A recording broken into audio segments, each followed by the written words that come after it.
days maybe. I just got so busy. Hi Lisa, cringe, ano? Hi sis, I miss you po. I miss you ate. I miss you po.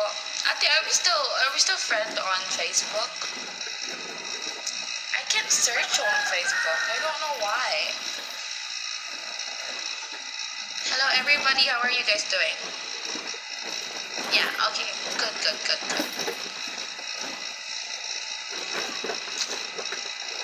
Bored na ako. Naghihintay ako sa food ko. I'm waiting for my food because I'm freaking hungry and I just literally woke up. Thank you, Maxi, for following me. Wow, so pretty naman, Queen. Hi, EJ. Ngayon lang ako naka-live ulit because I got so busy on my Manila trip. I have a vacation here in Manila and that's why I'm here.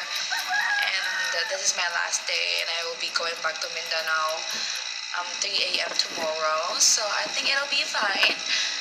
But all I can say is Manila is crazy as hell. I feel like I don't want to be here anymore. I don't want to come back here anymore. Bailey, thank you for following me. Kumusta, Daddy?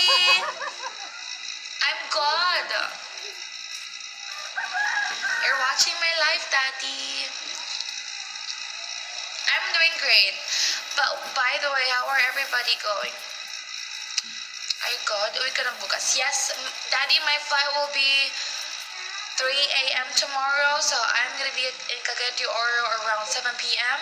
and I'm just gonna take a bus, okay? I'm just gonna take a bus because I don't want you guys picking me up and it's tiring, so thank you, Dad, for that.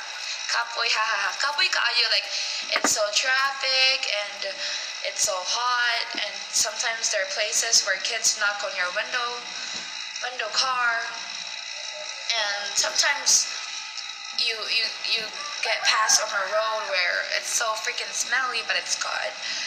Anyways, familiar lagi ka this. Asa to, what's gonna extend your high? Yes.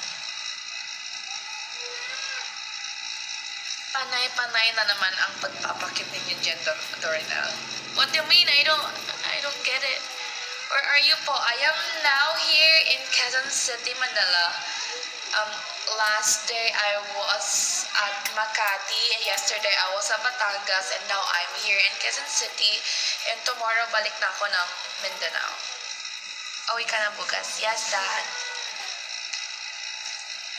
How are you, everybody?